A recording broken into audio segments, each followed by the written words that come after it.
শুধু কোলের উপর মাথা দিয়ে গল্প করলে হবে না, আমাকে কিছু খাওয়াবে? আরে খাওয়াবো ডার্লিং, আর একটু শুয়ে থাকতে দাও না। ওঠো, মামার বাড়ির আবদার, পকেটে পয়সা খরচা করবার বেলায় নেই আর উনি আমার সঙ্গে মজা নেবেন। হ্যাঁ ডার্লিং বলো, তুমি কি খাবে? আমি তাই নিয়ে আসছি। তাহলে তুমি চিপস আর কোল্ড ড্রিঙ্ক নিয়ে আসো। ঠিক আছে ডার্লিং।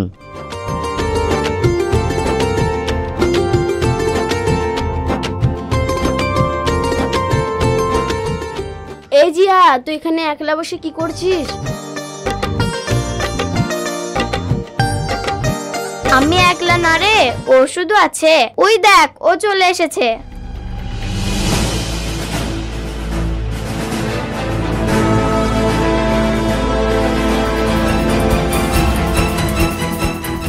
জিয়া, ও এখানে কি করছে? কেন, ওর সাথে কথা বলছি, দেখতে পাচ্ছ না?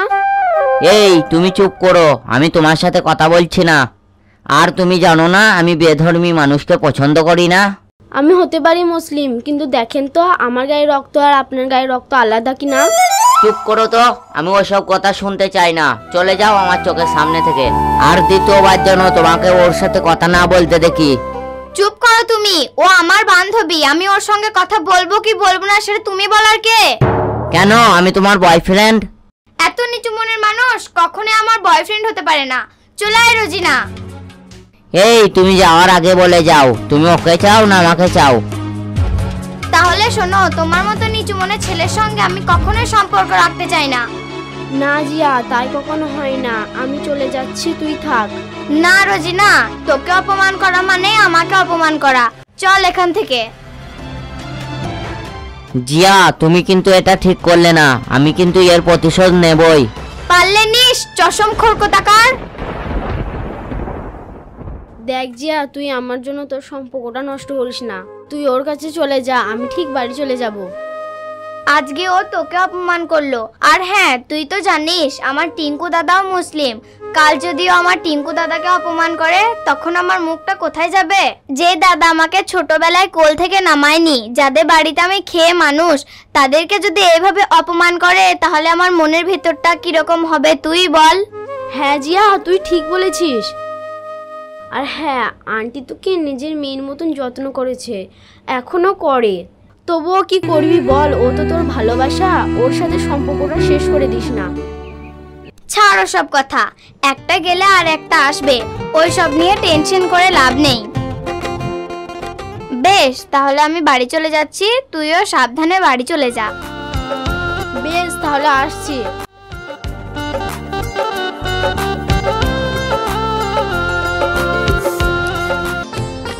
দাদা, তুমি বসে আছো, এখনো স্নান করোনি? যাও যাও, স্নানটা করে নাও গা।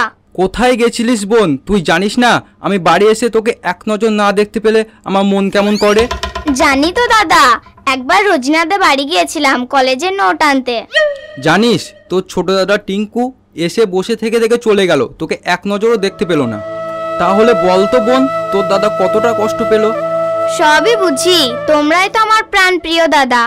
তাহলে আমাদের বাড়ি আসার আগে তুই কেন বাড়ি আসিস না?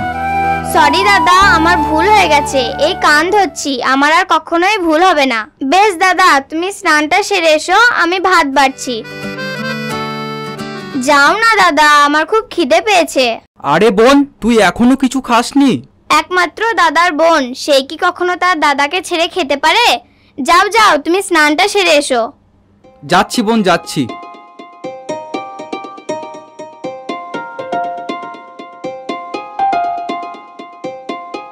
আরে বাপ, এখন জামা প্যান্ট পরে কোথায় গেছিস? মা, আজকে যে জিয়ার সঙ্গে দেখা হয়নি, তাই একবার ওকে দেখা করে আসি। তা বেশ, গেছিস যখন যা, তাহলে কিছু খেয়ে যা। না মা, এখন কিছু খাবো না, আমি যাবো আর আসবো। জানি না বাবা, এই বোনটার বিয়ে দিয়ে দুই ভাইয়ে থাকবি কি করি, আল্লাহই জানে।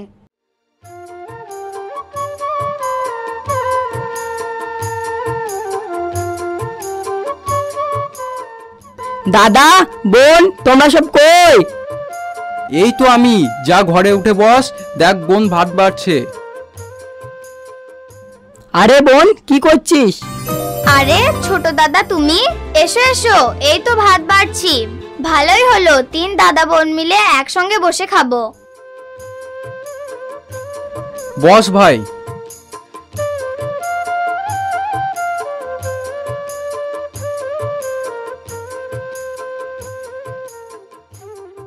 আচ্ছা ভাই, আমাদের এই কলিজার বোনটাকে বিয়ে দিয়ে আমরা দুইজন থাকবো কি করে? তুমি টেনশন নিচ্ছ কেন? যেই ছেলে ঘর জামাই থাকবে তার সঙ্গেই বোনের বিয়ে দেবো, দিয়ে আমাদের বোন আমাদের কাছেই রেখে দেবো। না দাদা, তোমরা কখনোই আমার বিয়ের কথা বলবে না। তোমরা পারবে না তোমাদের এই ছোট বোনটাকে ঘরের এক কোণে জায়গা দিতে? এই ঘর কি রে? তুই যে দুই দাদার মনের ঘরে যত্নে থাকিস, তোকে কি করে বার করি বল? তবুও তোকে যে অন্যের ঘরে যেতে হবে রে বোন, কারণ তুই যে মেয়ে হয়ে জন্ম নিয়েছিস।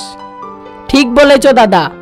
তোমরা আর কেউ বকবে না, খাওয়া হয়ে গেছে, উঠে যাও। চল তাহলে, বোনের হুকুম মানতেই হবে।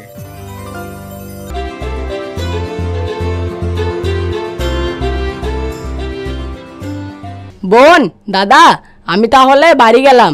মা আবার ওদিকে খাবার নিয়ে বসে আছে। বেশ, ঠিক আছে, সাবধানে যাস ভাই। আরে হ্যাঁ শোন, কালকে সকাল সকাল একটু আসিস, মাঠে একটু কাজ আছে, ওটা একটু সেরে নেবো, ঠিক আছে? ঠিক আছে দাদা। শোনো দাদা, এদিকে আসো। কেন রে বোন, আবার ডাকছিস কেন? কাল তোমরা কেউ মাঠে যাবে না। কেন রে জিয়া, কাল আবার কি হবে? কেন তোমরা জানো না কাল রাখি পূর্ণিমা? আমার দুই দাদাকে রাখি পরাতে হবে। ও আচ্ছা, কাল তো রাখি পূর্ণিমা, আমাদের তো মনেই নেই। ঠিক আছে, কালকে তাহলে আমরা মাঠে যাব না, মাঠের কাজ বন্ধ। ঠিক আছে দাদা।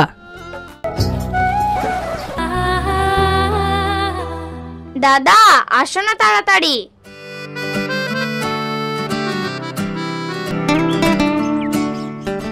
আমার তো হয়ে গেল, তোর তো এখনো আর একটা দাদা এলো না। দাদা আমি তো এসে গেছি। আসো দাদা আসো, তাড়াতাড়ি বসো। বস ভাই বস।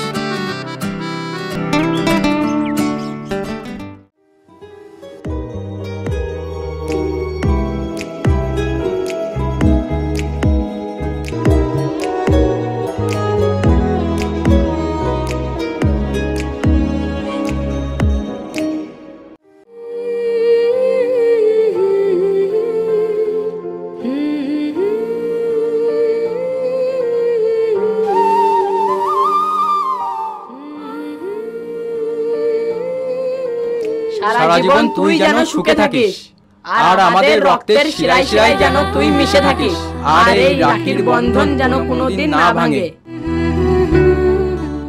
দাদা শব্দ হলো, আমার উপহার। এই নে বোন তোর উপহার। সমাজের বুকে চলতে গিয়ে যতই বাধা বিপত্তি আসুক না কেন, ভাই বোনের সম্পর্ক কখনোই আলাদা করা যায় না।